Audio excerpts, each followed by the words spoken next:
Welcome to our kickoff coffee convo of this year. We are so pleased to have you with us. My name is Elise Wulff, and I'm so glad to be co-presenting tonight with my colleague, Jillian Dyment. The topic for tonight is promoting your child's participation in the IEP process, and we are going to be talking about children and students across chronological and developmental age ranges. Before we jump in, a couple of housekeeping items. As you have heard, tonight's session is being recorded for accessibility and for repeat purposes, and you'll also get a copy of the PowerPoint. In terms of asking questions, please don't hesitate to put any questions in the chat if that is the best way for you to put it to write it down when you think about it. We will be monitoring the chat every couple of slides throughout the presentation. We have also left rich Q&A time at the end of today. Some questions we may be able to answer quickly in the chat, and we might do so. And other questions, if they're more thematic or we feel would be better answered by a verbal response, we will hold them to the Q&A. When we get to the Q&A, we will start by going through some of the questions that were put in the chat in chronological order. Without further ado, we will get into the content for tonight. We're going to start off by talking about and orienting us all to the IEP team members. Then we're going to get into some considerations for student participation, recognizing that chronologically and developmentally, we want to make this process supportive, especially for our students. So Jill and I will share a couple of ways to think about what we mean when we say participation. And then we'll really get into ways to structure that. What kind of questions and conversation to have with school, resources for families, and how you can think about what's right for your child and how to do some of that education introduction and practice at home.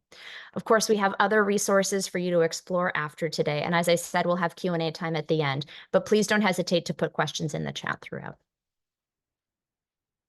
Jill. All right, I'm going to start with a true or false to build some background knowledge about the IEP process and involving students in the IEP process. If you want to turn your screen on and give a true, false, thumbs up, thumbs down, you can. Otherwise, it may just be helpful to think about this as we go. So true or false, in the state of Massachusetts, students are invited to attend their IEP meeting beginning at age 14 or the year they turn 14. Students are invited to attend at a younger age if the purpose of the meeting is to discuss transitional services. That answer is true. Massachusetts federal regulations dictate that teams should begin to invite the student to the IEP meeting really when they're 13. When they're writing the IEP, that will be in effect when the child turns 14. The purpose is for transitional services because that's when the IEP team really needs to start focusing on that piece, and we want the students' participation involved in that process. Some 14-year-olds decide not to attend their meeting, and that's okay too. And we'll talk about different ages as we go and what might be appropriate for participation. True or false? In the state of Massachusetts, if a student who is 14 or older does not attend their IEP meeting, their preferences and interests will not be considered. That is absolutely false. We can start considering the student's input really at a very young age. Elise and I will talk a bit about different considerations for involving students in their meetings, and there's a variety of ways that participation can take place. True or false? It is inappropriate for students younger than the age of 13 to attend an IEP meeting. I think I gave a little hint about that. Absolutely false. There are lots of considerations. Some students much younger than the age of 13 attend their meetings. Some students at the age of 14 might not be ready to attend their meetings. So there are a lot of factors to consider. And last one, true or false? Supporting active student participation in the team process assists students in developing self-determination skills and can lead to more positive educational outcomes, including post-secondary education and employment. That is a resounding true. That is one of the most important reasons to include students in their IEP meetings, in the team discussions, and in the team process. And again, throughout tonight, we'll talk about when is it appropriate to do that and how can we prepare students to do that. Before we start talking about that, we thought it would be helpful just to give sort of a short description of who is on the IEP team, when you start to include the child and the student in this process, it's also helpful to inform them of who is on the IEP team. First of all, parents or legal guardians are very important members of the IEP team. At this meeting, you'll also have a special education teacher and or related service providers that work with the child. A general education teacher has to be included in the team if the child is working in any capacity within general education. A representative of the local educational agency will be a part of that team.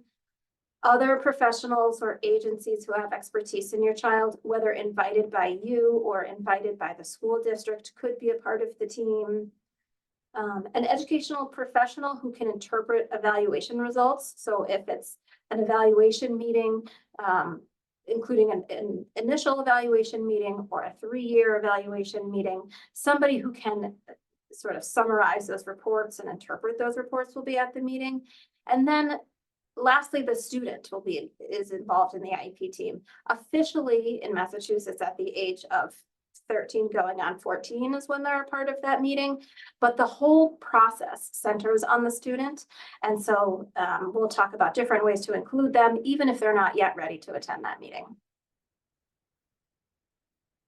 So when we're considering, what students are ready to attend IEP meetings, or how can we promote participation in the IEP process for students, there are many things to think about. First of all, I'll say, age or developmental age is a consideration. I would not say it's the most important consideration. There are lots of things to consider, but certainly age might be one of them. If you've been to an IEP meeting before, sitting around a table talking with adults for a full hour, probably not appropriate for most 6-year-olds. So that is one thing to take into consideration. Exposure to and experience with disclosure is an important thing to consider.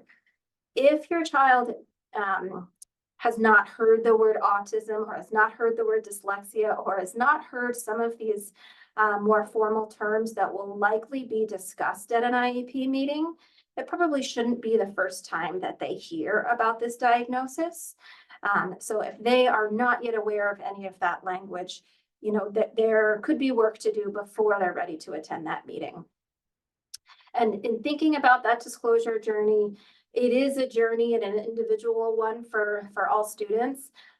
If the student has recently discussed that a diagnosis with you, or has recently been involved in a conversation about a diagnosis and are feeling negatively about it, that might be an indicator that they're also not quite ready to join that meeting. Depending on what you know about their feelings about it and what sort of place in the journey they are. We really want their participation in the meeting, or their attendance at the meeting, to be a positive one, with an entry-level understanding and self-awareness that will lead to self-advocacy. And so if they are sort of feeling, if they're in a negative space about a diagnosis or their own profile, it might not be the best time for them to begin to attend a meeting. Certainly language development and processing speed are important to consider. Again, it's going to be a table full of adults sitting around talking about the student. Now, I would argue that if there are other considerations that lead you to feel that the child is ready to attend the meeting, then language development and processing speed are things that we can accommodate for. And that would be something to talk with the rest of the IEP team about, if there needs to be certain accommodations that allow for really productive participation from the student. Those things should not be barriers to their participation, but it would certainly be something to consider when you start to think about their attendance in an IEP meeting. Feedback from providers might be something that you consider if you're wondering, sometimes students sort of act differently in school than they do at home, and how might the student participate in a meeting like this in the school building. Certainly checking in with providers could be useful. The student's mental health is really something to consider. Sometimes there are students who are attending their meetings when they are 10 years old and 11 years old. And then they're kind of going through something and they're not in a great space and it's just not the priority or might feel stressful. And so if that's the case, you know, it might be a time where they're not necessarily attending their IEP meeting. So really the decision is multifaceted. You as the caregiver or parent would be would really be driving that decision, sometimes in collaboration with the student and hopefully in collaboration with the rest of the school-based team. Now, when I say participation, when Elise starts to talk about participation, there's really a wide spectrum that, you know, that is included when we're talking about participation. The ultimate goal for many students is that they are attending their IEP meetings in full, you know, and maybe that's one meeting a year, maybe that's several meetings a year. You know, ultimately that they are actively participating, that they are a strong voice at the table, whether literally or figuratively. And, you know, and that's an opportunity for them to really start paving the way for their future and advocating in that way. That would be the ultimate goal for many students, but it's certainly not where most students start. You know, way over here on the other side of the spectrum, we can start asking kids, pretty young kids, what they want to share with the team of teachers that they see at school. And asking them questions that then as the adult you bring to a team meeting so that they're not really attending or maybe not even aware that that team meeting is happening, but that their voice can be included in that meeting. So that's sort of the two ends of the spectrum. And then there's a lot of space in between. Certainly when students start to attend meetings or start to become more aware of these meetings, it might be that they come for the first 10 minutes and they hear their teachers talking about, you know, the progress that they've made. And then, you know, and then they head off to whatever class while the rest of the team continues the process. Or it may be that they're coming in for certain parts of the meeting and not yet attending the whole meeting. Or it may be that we're including them in the meeting up until they say, you know what, this is kind of boring for me, I'm ready to go. So there's a whole lot of space in between that sort of all or nothing participation. And participation can look like a lot of different things. It doesn't necessarily have to mean full attendance at the meeting. Jill, if I can give one concrete example from the end of last school year, I attended an IEP meeting for a second grader, and that child's participation was coming into the room, listening to each adult introduce themselves, and then leaving. So that's a great example of building the schema that this event is happening, the visual of all of these people being your team, and that's what was just right for that student. So all of these examples that you're giving, there's really no wrong way to think about the right fit for your child.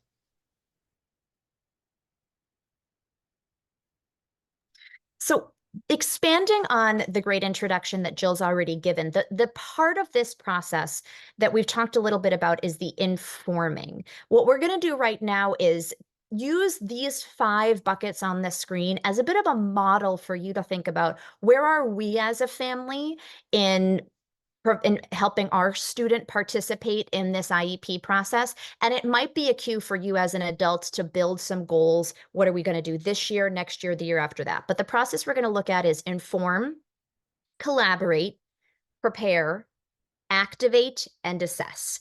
And those words might not have a lot of meaning right now, but hopefully with some concrete examples we'll add more to this framework. So what we mean by inform is there are so many layers of an IEP meeting. You as a parent or caregiver have likely had to sort through all of these. There's the informational layer. Do I understand what all this stuff, the content of this meeting is? Then there's the social layer of needing to balance your own objective with getting new information from other people. Of course, there's the emotional layer where we're talking about a loved one and some very vulnerable parts of who they are. So what we want to encourage you to think about in the inform phase is, does my child have knowledge of the content and the overview process in the most objective way possible? So for example, what is the purpose of this meeting? Who will be at this meeting? What will be expected of me at this meeting? Now, those questions are more directed towards participation, but seeing this slide might be a cue for you to think about, does my child know they have a school team? Does my child know, as Jill said earlier, where are we in the disclosure process? It is not uncommon for participation in the IEP process to be the start of disclosure. So if that's coming together for you as, oh, I probably need to bring them more into their diagnostic awareness to participate in the IEP meeting, this is a very common time for parents and caregivers to introduce that.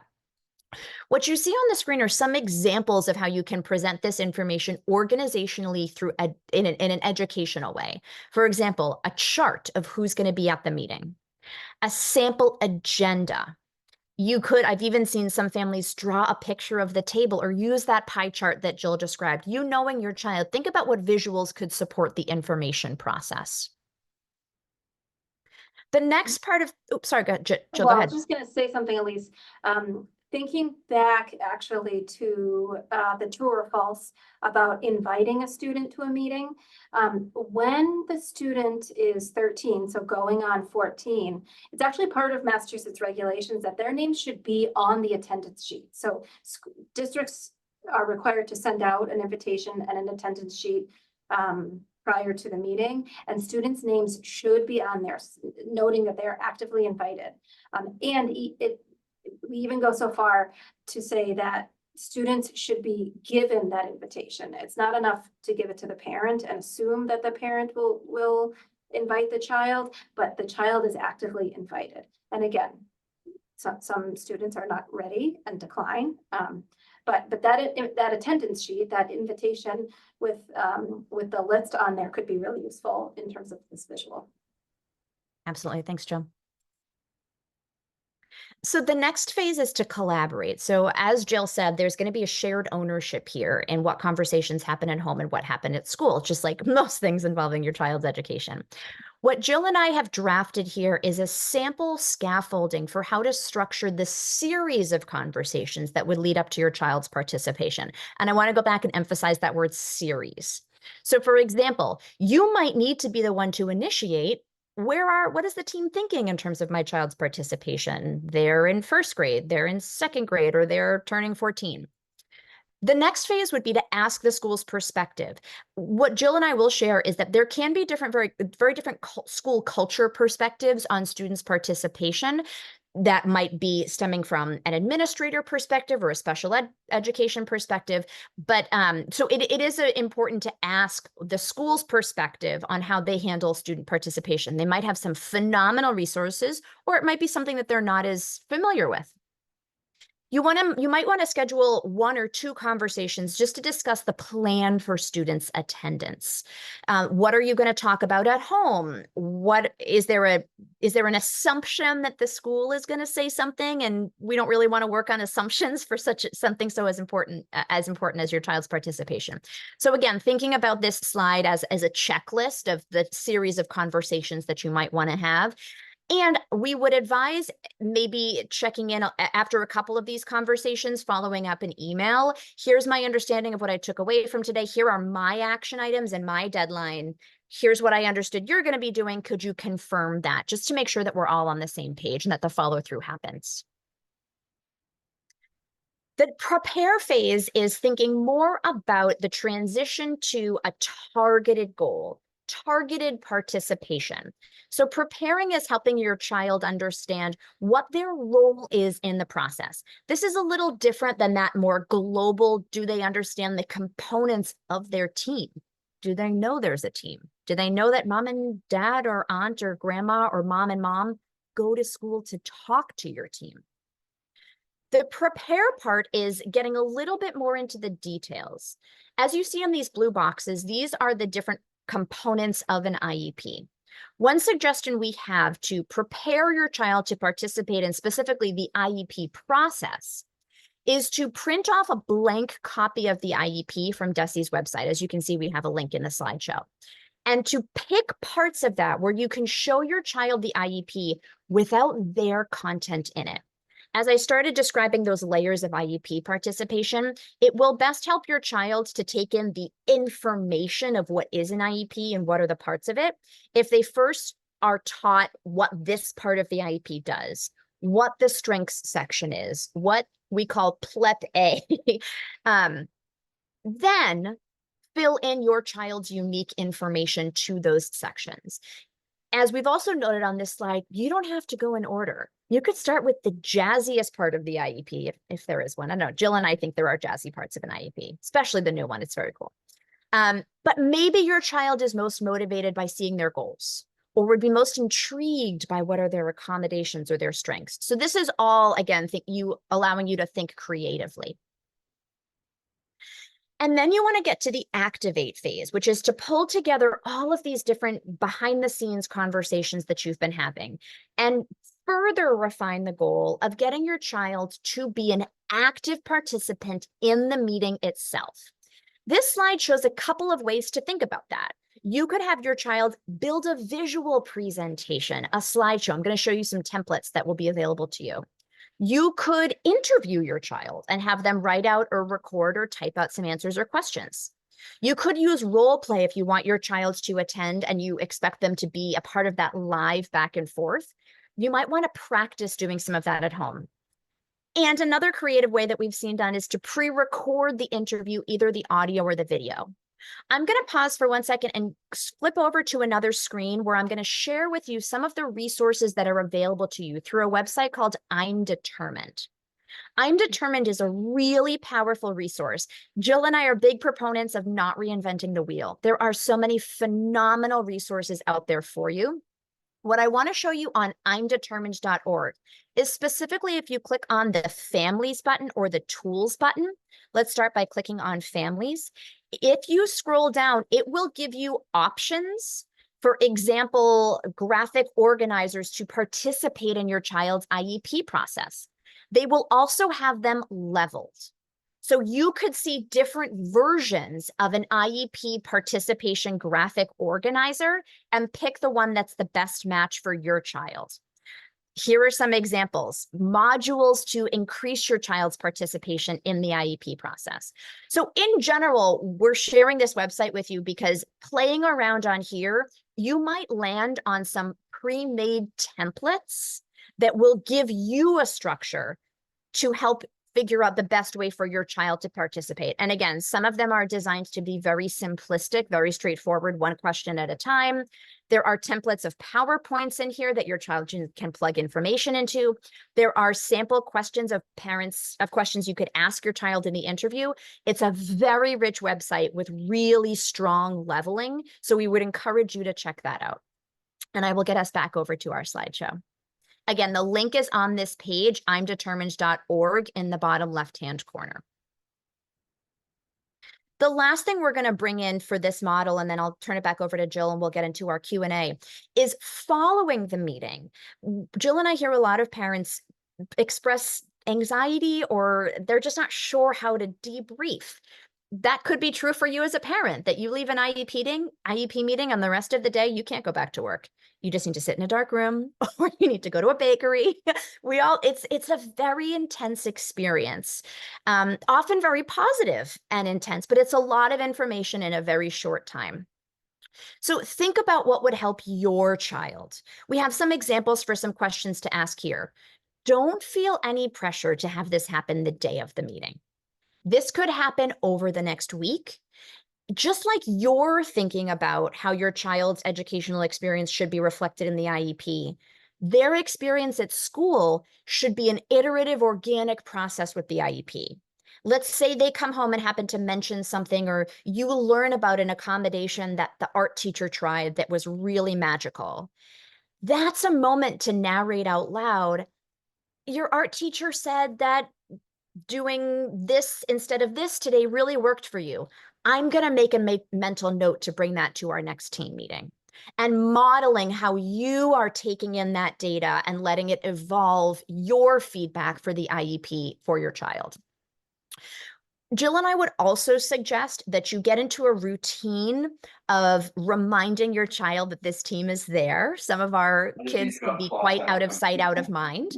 And so it can be really helpful for you to remember to keep this in the forefront of your child's awareness, not in a way that pulls their attention from school, but maybe you have quarterly check-ins. Maybe every time a progress report goes out, you pull out the IEP, not in a way that keeps your child involved and keeps furthering their learning.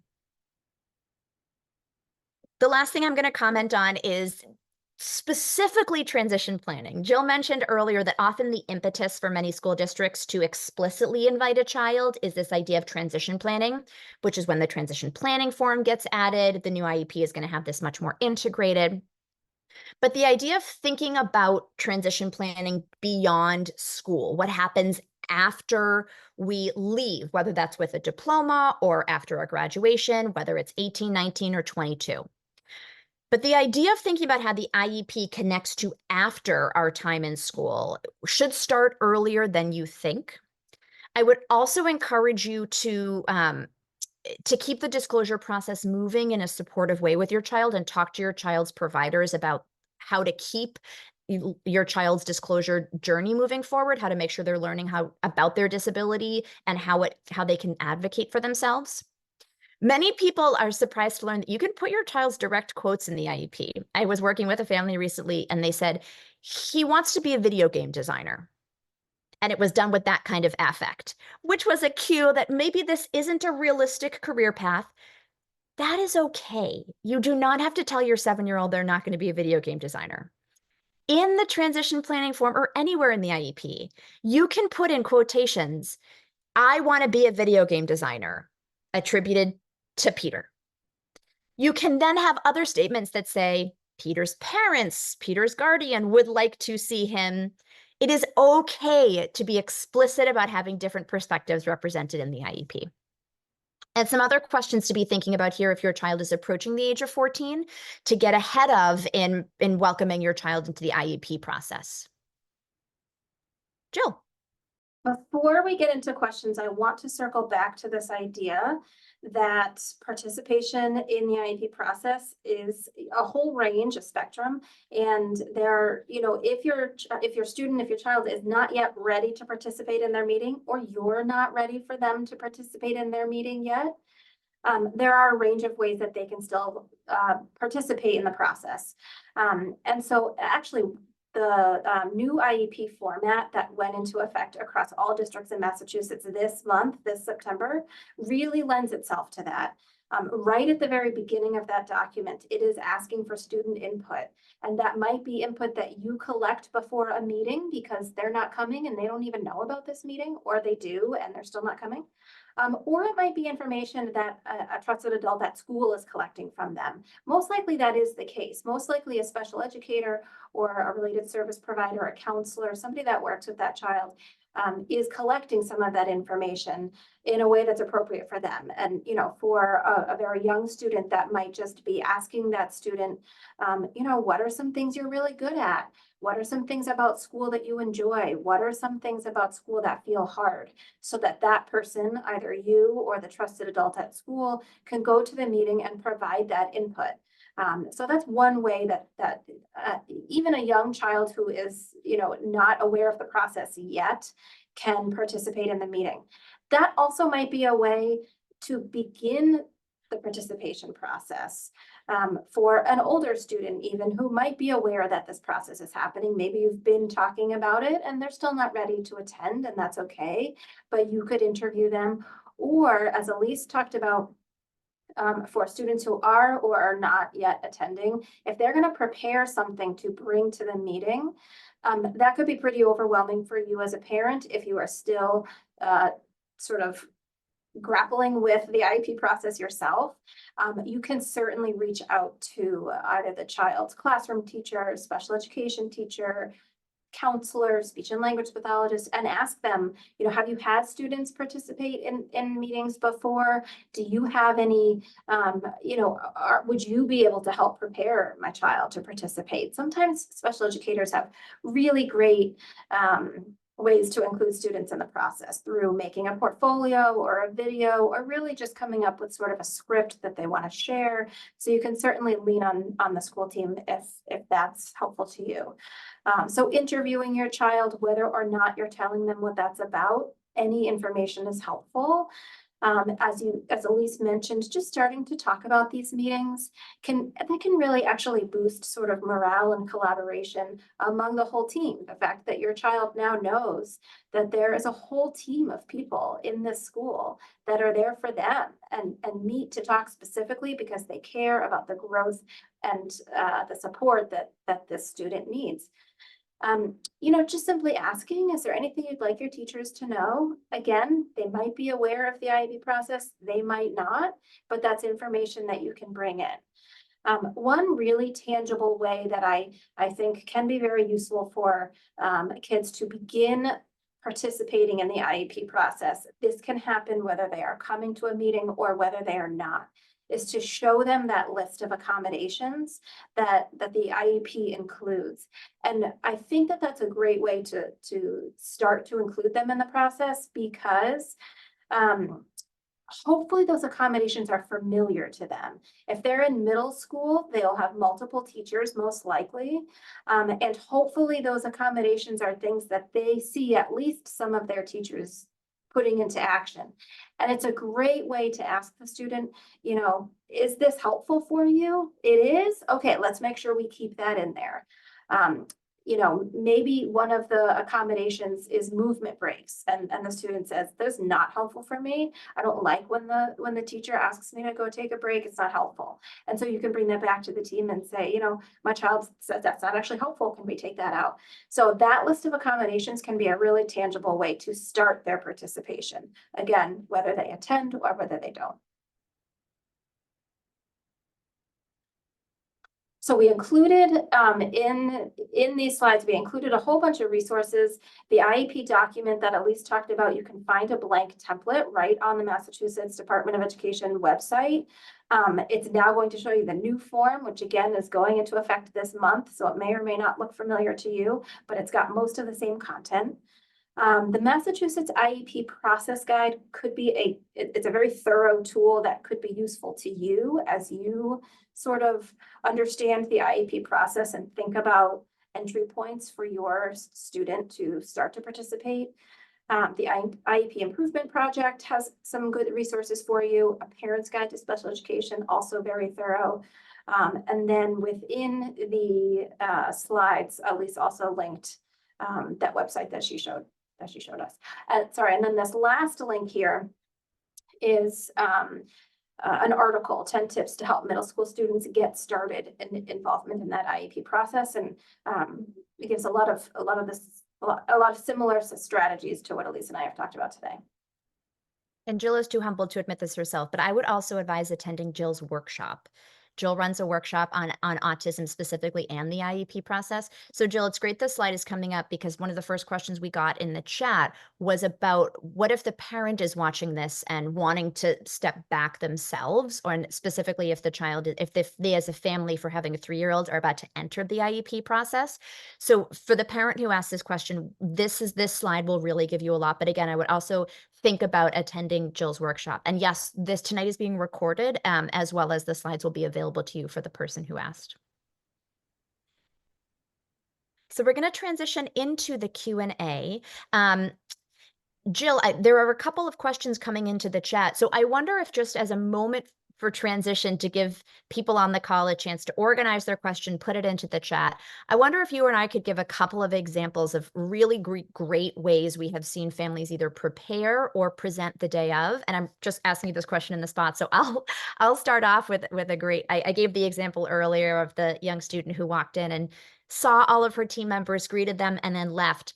Another one you actually alluded to a little bit earlier, the special educator took pictures of that student's participation. This individual was non-speaking, and so we were hoping to brainstorm the best ways to get this student to participate. And the special education teacher made a slideshow of moments of success and a couple of moments of challenge, and all of these photos were respectful to the individual. And that presentation that was ultimately the student got to say which pictures they wanted in.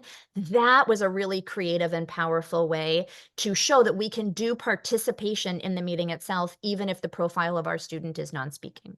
So Jill, before we get into questions, if you have any other creative ideas that might inspire some of our participants tonight. Is the question around parents gaining more understanding of the process, or you're saying different ways? Sorry, no, just some creative ways we have seen kids participate in the process. So when Elise talked earlier about how this can be pretty closely connected to disclosure, sometimes when students are learning about their diagnosis, they might work with a service provider at school to sort of unpack what that means for them, and what they know to be true about their strengths, and what they what things might feel challenging for them.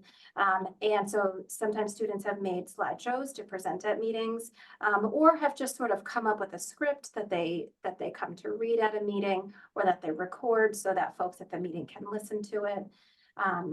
So just a couple of additional ways that that folks can participate. Some of the documents that you'll find on the Massachusetts Department of Ed website can be a template for participation. So when the team starts talking about transition services, there's a whole transition interview that somebody at the school should be doing with the child. And those questions can turn into a slideshow, or they can turn into active participation.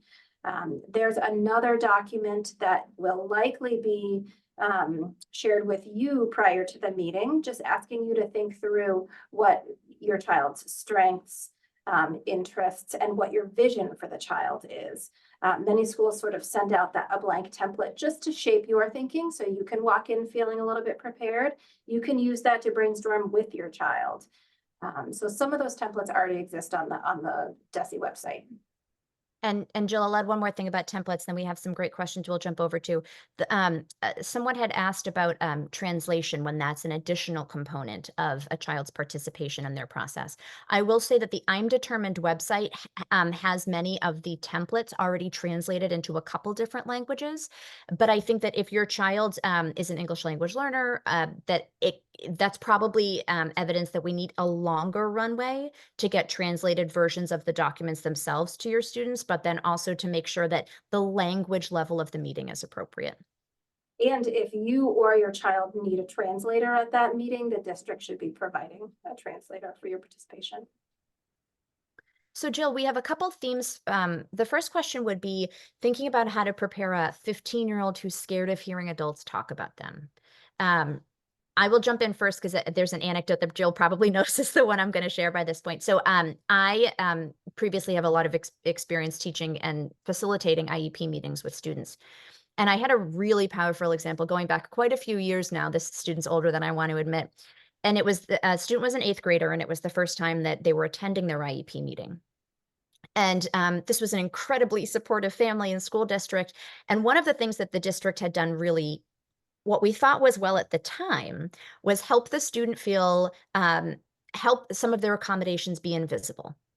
While that was helpful for the student, what we learned at the IEP meeting is the student did not know so many of the things that adults and staff members were doing throughout the school day. For example, he was a one-to-one in some classes, and that the student didn't even know that. After the meeting, the student approached me and he gave me an anecdote, and he said, "Do you ever, when you're home by yourself on Saturdays, walk around in..." Sorry, we're getting a feedback. Do you ever, when you're home by yourself on Saturdays, think that you're alone and enjoy that privacy? So you kind of walk around in your pajamas, and you might drink orange juice like out of the bottle from the fridge. And for the sake of seeing where this was going, I said, okay. And he said, now imagine that you realize you've been living in a glass house. He was making that analogy to describe the fact that his participation in the IEP process at a later age meant that he was now reflecting on the fact that this team had been meeting about him and talking about him behind closed doors, some pretty vulnerable and personal topics, and he was just aware of this. So now he's reflecting on his middle school and his elementary experience and realizing that a lot of the people he saw as helpers, that there was also this back channeling private world of people talking about him that he ultimately felt very uncomfortable with.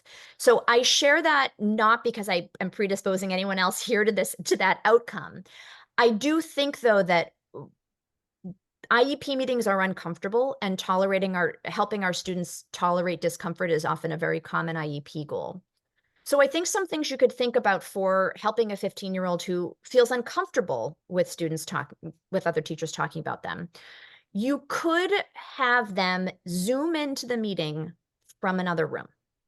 Now that sounds kind of crazy, but it could be that sitting in that room and feeling the pressure of the eye gaze could be one of the problems with the anxiety in that moment. So it could be that they just need to be in another room.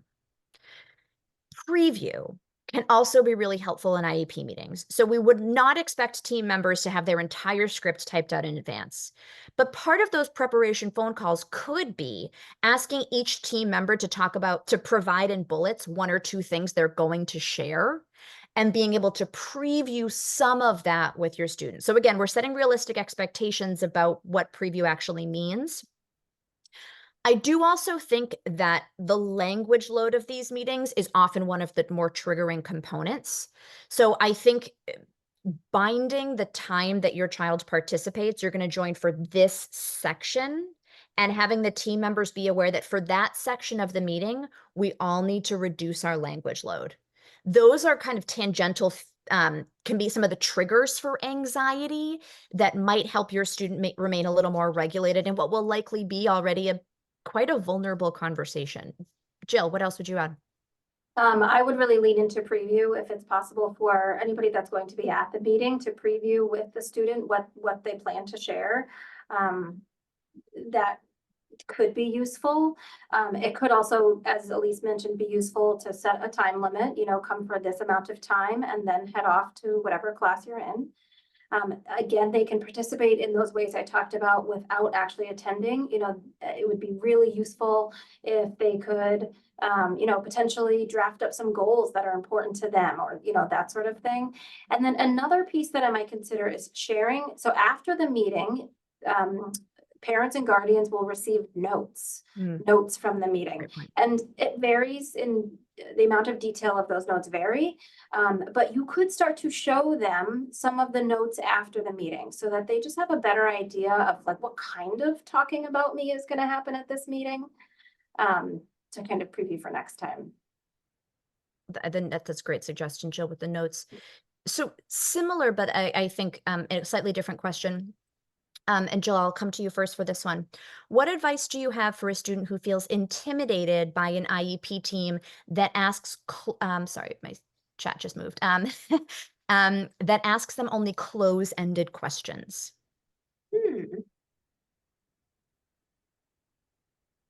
Well, that is intimidating. First of all, IEP meetings are intimidated, so I'd absolutely validate that this is a hard thing to do. And that reminds me that I wanted to mention about the 15-year-old, great self-awareness that they're doing that future thinking of picturing themselves in this meeting and knowing that will cause some feelings. But I think that could potentially be something within the team that could be discussed before the meeting without the student involved. What kinds of questions will you ask the child? Potentially reaching out to the liaison or the team chair, whoever will be running the meeting. And maybe it's just a matter of giving them some information about what types of questions your student will feel comfortable answering. So you're kind of previewing for the team rather than previewing for your child, so that you're setting the child up for success in that type of setting. Yeah, I think the other thing I would reinforce is that the team meeting, often we can feel a lot of pressure to make decisions in the meeting. And sometimes we have to be productive. But the reality is that you don't always have to make decisions in that meeting. Now, I want to be kind to educators. Jill and I are former educators. I don't mean to recommend that you can have an IEP team and then pull the whole team together a week later. While that's your right, that's a lot of work for school teams. So we want to balance both perspectives. But I think also having the team and some of those prep conversations think about what decisions do we need to prioritize to make during this meeting versus what are we having a conversation about that then we can maybe come up with a half-baked decision, where the pressure on the child to be the decision maker in that minute is minimized. Um, and it could be something that we agree on enough to get the IEP up and running, and there are a couple of pieces that we want to put in additional information the team is still considering. So that's I think, a more global answer to your question, but I really agree with what Jill said, that helping the team understand the type of communication style that will work best for this student. And I do want to add just one thing about AAC devices.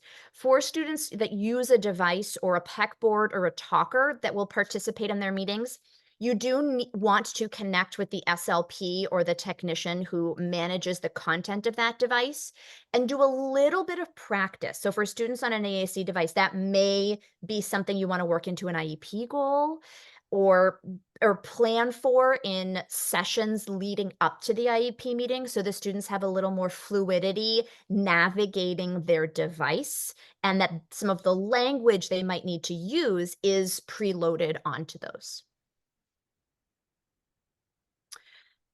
Jill, we have another question.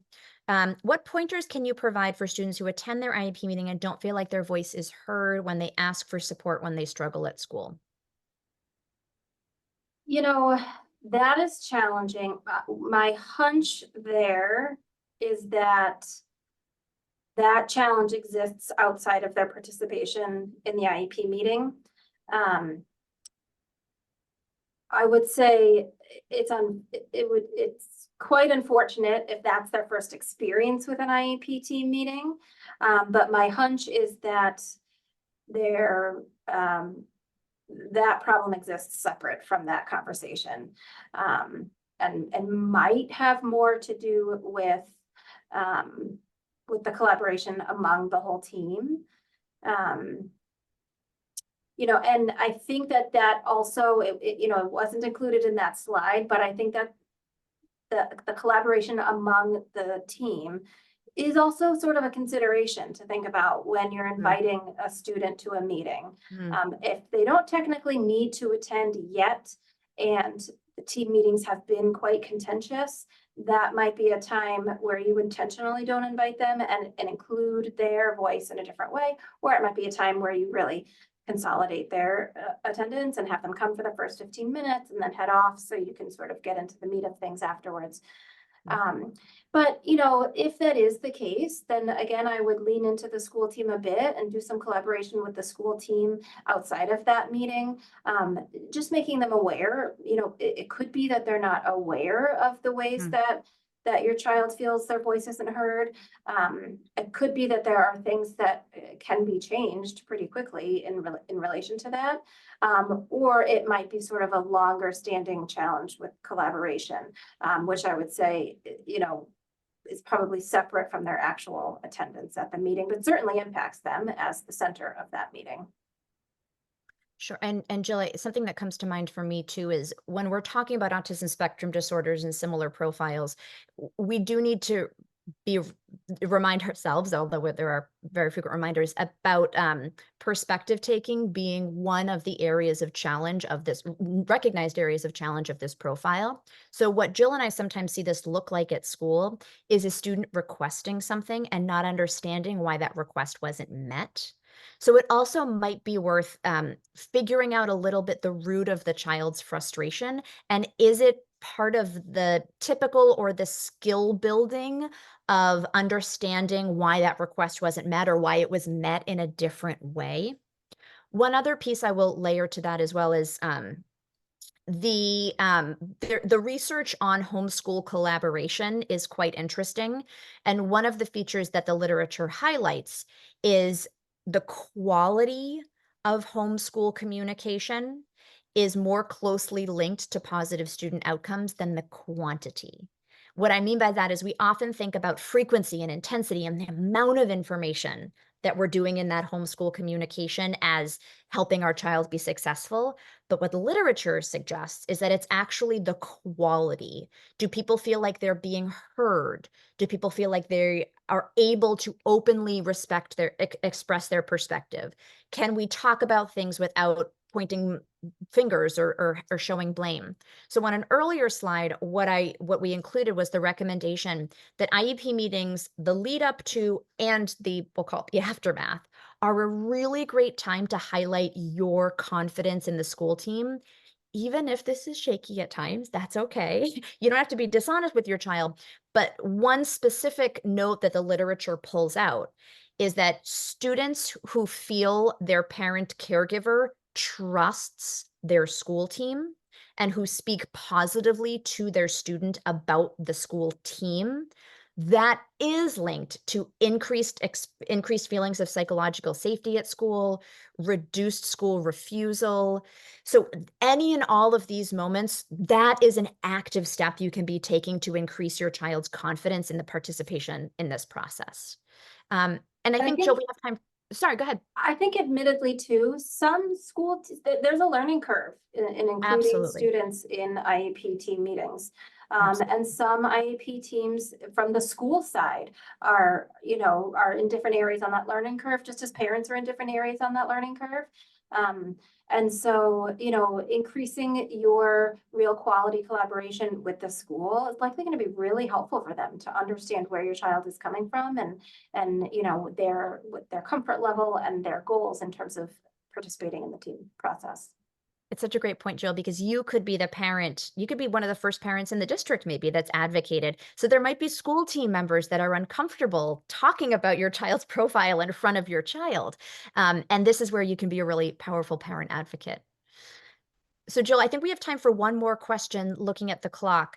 Can you give me an example of an IEP goal for teenage students so they should familiarize with their IEP?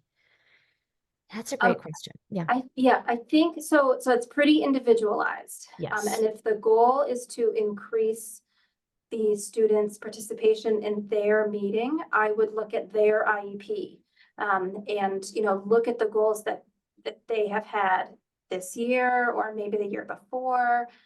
That could actually be a powerful tool to kind of boost their confidence a little bit if you show them a goal from this year that they have now accomplished, and recognizing at the beginning of this year, we set this goal for you. And look how far you've come. You've achieved this goal. And so now we're ready to write another one. It could be as simple as just asking your child, do you have any goals in the area of reading? Do you have any goals with friendship, or do you have any goals at all? And just kind of taking that to the team, and the team can help the student wordsmith that. It's not so much that the student is going to write their own goals, but that they come to the meeting with some ideas for goals so that they can actively collaborate on that. If we wanted to be really broad and think about some goals that might be appropriate for a teenage student, there might be self-advocacy goals, there might be executive functioning goals, depending on the learning profile, there might be academic goals. So it really kind of varies and is individualized. But I would look at former goals if they have them. Yeah, and Jill, I think there's an edge of this question too. So to almost what IEP goals could we write about participating in the IEP process? And so I think when it comes to that, I would probably not make an IEP goal about participation in the meeting. You just don't want to lock yourself into that if they're having a tough day or COVID rears its head, something happens to disrupt that process. What I would suggest is thinking about how to write specific and measurable self-advocacy and self-awareness goals. So that might sound like so-and-so will articulate their 3 strengths and 3 areas of challenge and give 2 examples of how those manifest during the school day by the end of this quarter. Student will list 2 accommodations and 2 modifications they receive. Students will self-advocate using language that the teacher can understand for specific accommodations. Thinking about what would be an observable behavior that would say my student is chipping away at their self-awareness and their self-determination. Students will self-reflect on communication with teachers about progress towards goals. That's where the team can get really creative and design a structure for the child to best participate. fantastic questions tonight. We're so lucky to have this parent group in our community. So as Anne put in the chat, the slides will be sent to you in about 3 weeks, and the video will be posted on our YouTube channel. Please feel free to continue to share the YouTube channel with other parents or educators in your community, as we will upload more of the Coffee Convo series there. Thank you very much for joining us tonight, and we appreciate the effort and the work that you put in as parents and caregivers. Take care.